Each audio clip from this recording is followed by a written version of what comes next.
వందే భారత మాతరం. మనందరి తల్లి అయిన సకల దేవతల ప్రతిరూపమైన జగజ్జనని ఆ భారత మాత పాదపద్మాలకు నమస్కరిస్తూ, దేశరక్షా సమం పుణ్యం, దేశరక్షా సమం వ్రతం, దేశరక్షా సమం యాగో దృష్టో నైవచ నైవచ. దేశ రక్షణతో సమానమైన పుణ్యము కానీ వ్రతము కానీ యాగము కానీ మరొకటి లేదు. అంటే ఏ విషయం ఆలోచించినా దేశ రక్షణయే అన్నిటికంటే ఉత్తమమైనది. అలాంటి దేశ రక్షణ కోసము, ఇక్కడి ధర్మ రక్షణ కోసము, ఈ జాతిలో ఆత్మవిశ్వాసాన్ని, ఈ జాతిలో స్వాభిమానాన్ని, ఈ జాతిలో పౌరుష పరాక్రమాన్ని, ఈ జాతి లోపల ఏవైతే మరిచిపోయామో అవన్నీ నిర్మాణం చేసి స్వతంత్ర హైందవ సామ్రాజ్యాన్ని నిర్మాణము చేసినటువంటి మహాపురుషుడు, మహావీరుడు, మహాపాలకుడు, మహారాజు, మహాసైనికుడు, మహామనిషి, హిందూ హృదయ సామ్రాజ్యం ఛత్రపతి బిరుదాంకితుడు, స్వతంత్ర హిందూ పదశాహి, ఇలా ఎన్ని పేర్లు తెలుసుకున్నా ఈ చరిత్రలో అన్నీ కలగలిసినటువంటి ఒకే ఒక్క స్వరూపం, ఒకే ఒక్క రూపం ఛత్రపతి శివాజీ మహారాజ్.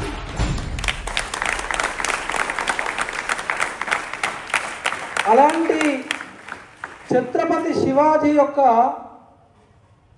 జన్మించిన దేశంలో పుట్టిన మనం వీరులమేనా కాదా? వీరుల సమాధానం ఇట్లనే వస్తుంది. మరి వీరులమేనా కాదా?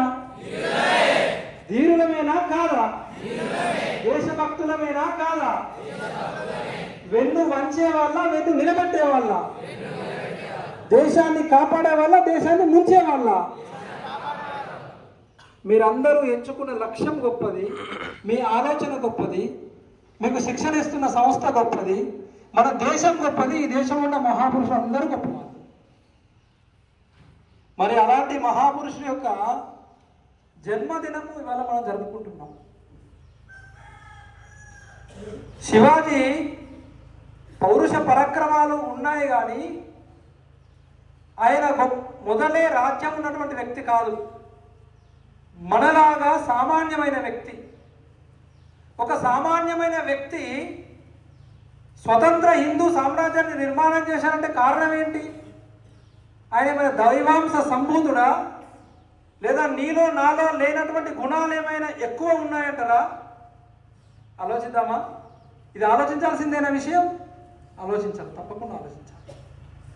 అయితే ఏ వ్యక్తి కూడా పుట్టుకతో గొప్పవాడు కాదు. కానీ గుర్తుపెట్టుకోండి సోదరులారా, మనందరిలో నిబిడీకృతమైనటువంటి అనంతమైనటువంటి శక్తి ఉంది. కాకపోతే అది గుర్తు చేసుకునే వాళ్ళు కొందరు, గుర్తుకొస్తున్నా అది మర్చిపోయే వాళ్ళు ఎందరో. నీలో ఉన్నాడు, నాలో ఉన్నాడు శివాజీ, కానీ గుర్తుపెట్టుకునే వాళ్ళు లక్ష్యాన్ని ఏరుతారు, గొప్ప వాళ్ళు అవుతారు. అది మర్చిపోయిన వాళ్ళు చరిత్రలో వాళ్ళ పేరు కూడా మిగలదు.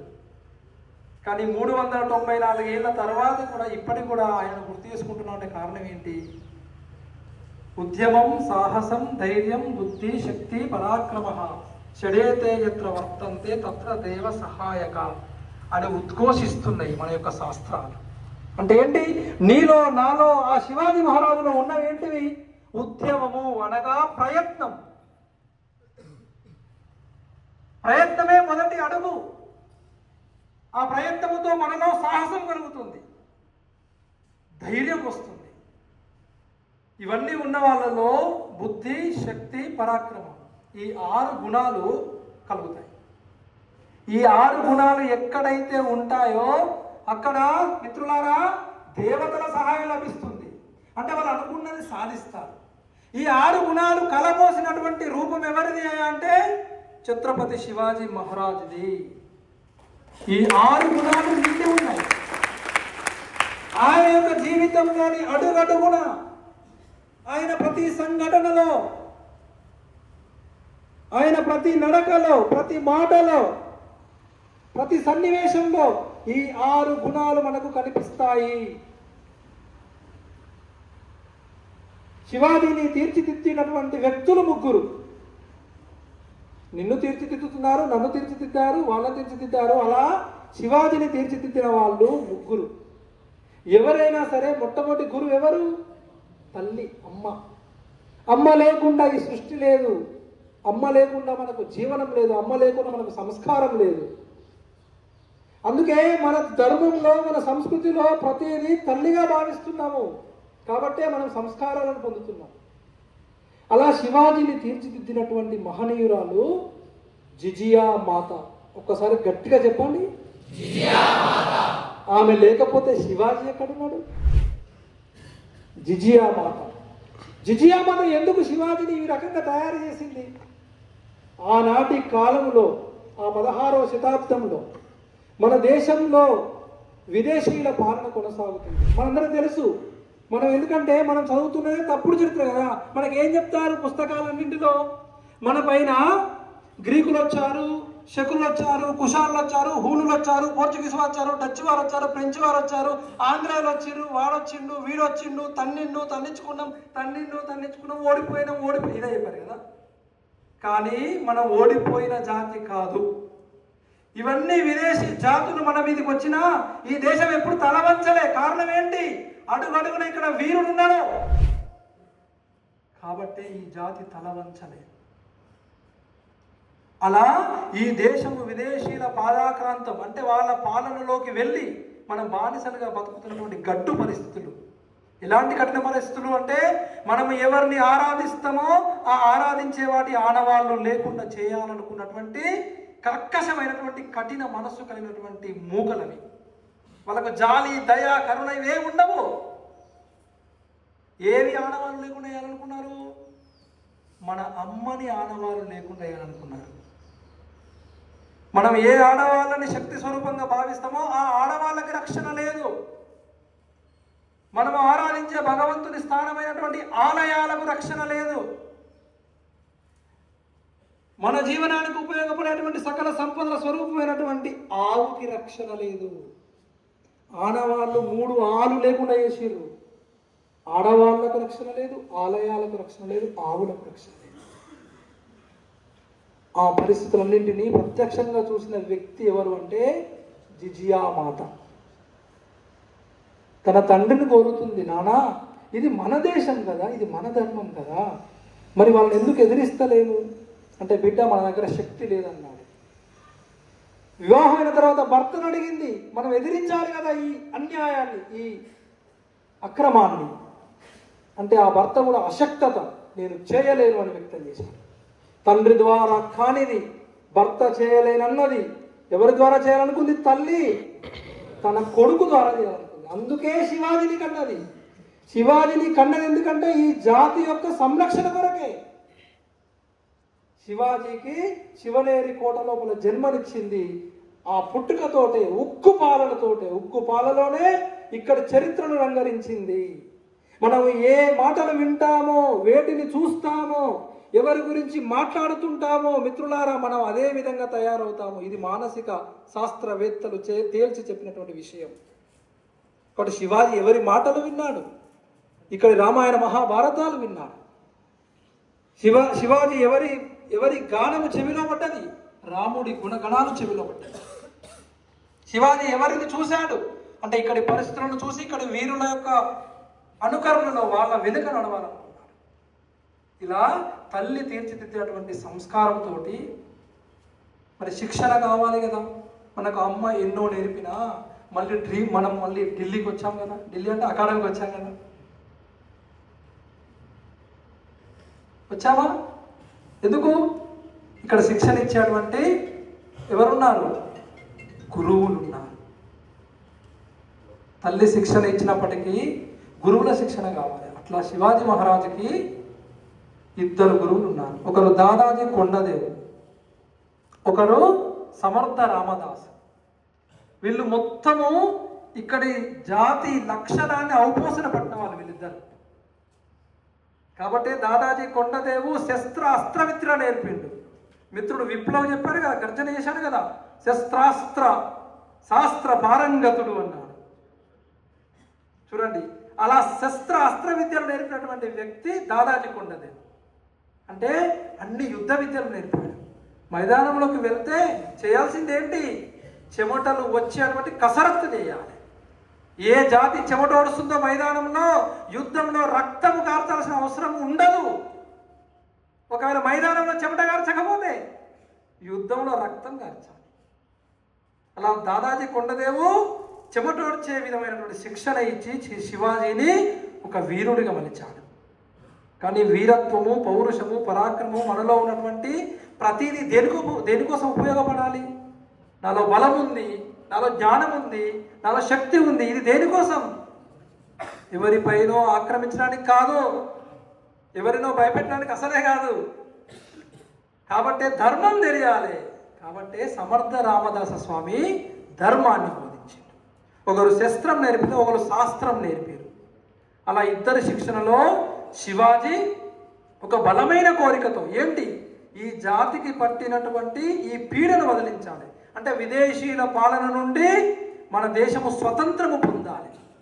అప్పటికి శివాజీకి సైన్యం లేదు, శివాజీకి బలం లేదు, శివాజీకి రాజ్యం లేదు. సామాన్యమైన వ్యక్తి, పుట్టింది శివనేరి అడవులో ఉన్నవాళ్ళు నిరక్షరాస్యులు. అక్కడ ఉండేటువంటి జాతి మావలి జాతి. వాళ్ళు ఇటు ఉమ్మంటే అటు పోయేటోళ్ళు. కానీ వాళ్ళతో స్నేహం చేసింది. కానీ వాళ్ళలో ఉన్నదేంటి తెలుసా? ధైర్యం ఉంది. అలాంటి ధైర్యం కలిగినటువంటి వాళ్ళని పట్టుకొని ఇందాక చెప్పారు కదా ప్రిన్సిపాల్ గారు, కేవలం నూనూగు మీసాల నవ యవ్వనంలోనే, అంటే మీ వయస్సులోనే వాళ్ళందరినీ పట్టుకొని స్నేహం చేసి మనమందరం చలో ఇప్పుడు ఆట ఆడదాం అని చెప్పేసి, అదిగో కనిపిస్తున్నటువంటి దుర్గం అది భారతీయులదే కానీ అది విదేశీయుల పాలనలోకి వెళ్ళింది. దానిపైన ఎగురుతున్నటువంటి జెండా మనది కాదు. వీరులారా, మనమందరము మన కోటను మనం గెలుచుకోవాలి. కాబట్టి మనమందరం ఏం చేద్దాము? మీ చేతిలో మన యొక్క జాతి పాఠం పెడుతున్నా ఎవరు ముందు వెళ్ళి కోట పైకి వెళ్ళి అక్కడ కాషాయ ప్రభావం ఎగరేస్తారో వాళ్ళు గెలిచినట్టు చెప్పేసి ఒక ఆట మొదలు. కేవలం యువకుడిగా ఉన్నప్పుడే అక్కడున్న కోట జయించడం. మనం ఏం ఆలోచిస్తుంటామో ఏం ఆలోచిస్తాం. కానీ ఆయన కోటను ఆ కోటను జయించడానికి ఆట ఆడి పరిగెత్తారు. వాళ్ళు ఏముంటే ఆయన చేతిలో జెండారు, అడవిలో పరిగెడుతున్నారు. ఆ పరిగెడుతుంటే అక్కడ సైన్యానికి కామరాజు మొఘల్ యొక్క సైన్యం రాత్రి అయిందంటే బాగా తిని బాగా తాగి నిద్రపోయింది. రాత్రి కూడా నిశ్శబ్దమైన సమయంలో వీళ్ళు పరిగెత్తుతున్నటువంటి శబ్దము ఉన్న వాళ్ళందరూ 10ల సంఖ్యలో ఉన్నారు. వీళ్ళు వెళ్ళింది 15-20 మంది కూడా కాదు. ఆ పడుకున్న సైనికులు అనుకున్నట సైన్యం వస్తుందని చెప్పేసి ఎటోడంటారే బలిచుంటే బతుకుంటే బలిసారి అంటున్నారు. అది మనకు తలోచి శివాజీ మావలీలను పట్టుకొని ఆ కోటకి దానిపైన జెండా ఎగరేసి తోరణ దుర్గాన్ని సాధన చేస్తున్నది కేవలం 17 సంవత్సరాలు.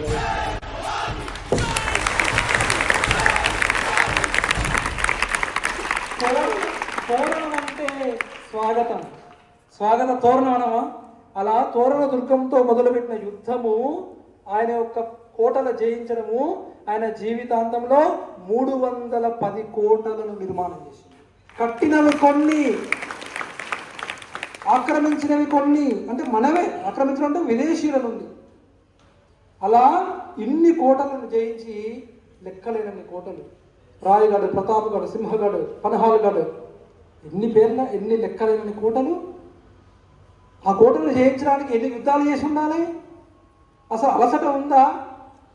చూడండి, నిరంతరము యుద్ధ జీవితం. అయితే అతని దగ్గర ఉన్నటువంటి వ్యక్తులు సామాన్యమైన వాళ్ళు.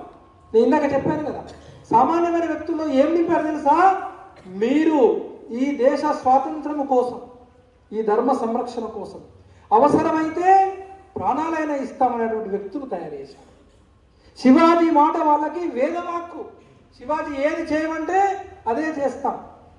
అలాంటి వ్యక్తులు ఒక తానాజీ మాన్సులే, ఒక యశాజీ కంక్, ఒక్కొక్కరి పేరు చెప్తే ఒక్కొక్కరి జీవితమే ఒక చరిత్ర.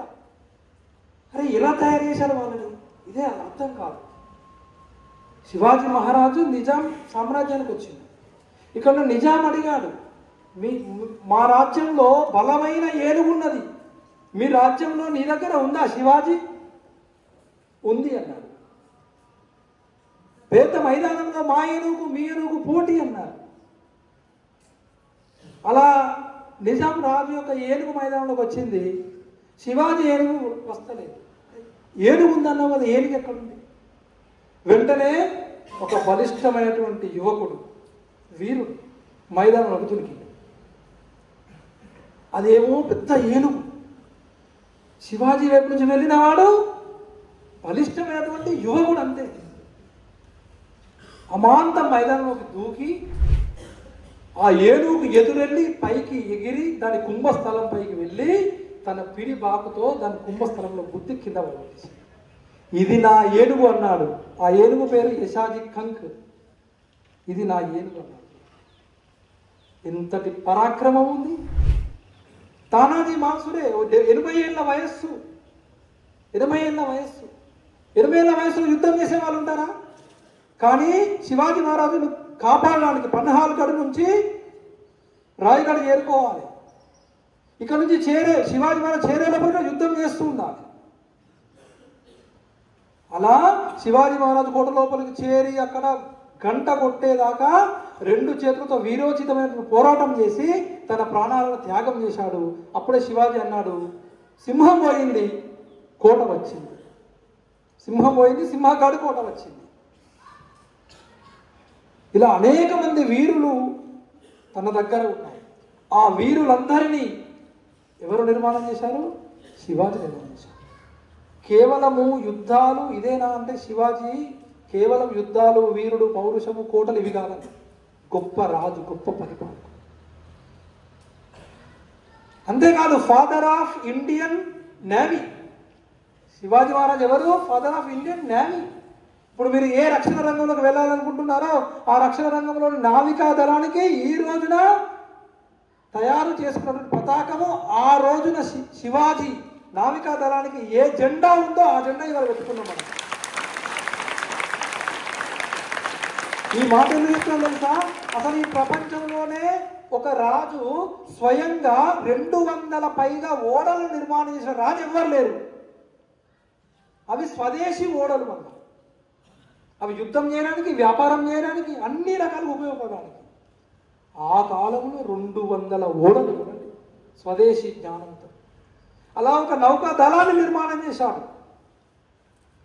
ఒక నావికా దళాన్ని నిర్మాణం చేసి ఆర్థిక సంపద పెంచాడు. శత్రు దుర్భేద్యమైనటువంటి రాజ్యంగా తీర్చిదిద్దాడు. ఒక్క నేవీయే కాదు, తన రాజ్యంలో రైతులకు మొట్టమొదటిసారిగా వాళ్ళకు కావలసినటువంటి విత్తనాలు పంపిణీ చేసిన రాజు కూడా ఛత్రపతి శివాజీ మహారాజ్. రైతుల గురించి ఆలోచించిండు, మహిళల గురించి ఆలోచించిండు, రాజ్యంలో ఉన్న సామాన్య వ్యక్తి గురించి కూడా ఆలోచించిండు. అలా శివాజీ ఒక పరిపాలకుడిగా చేసిన సంస్కరణలు. శివాజీకి ఏ పక్షపాతం లేదు. ఇంకో గొప్ప విషయం తెలుసా మీకు? శివాజీ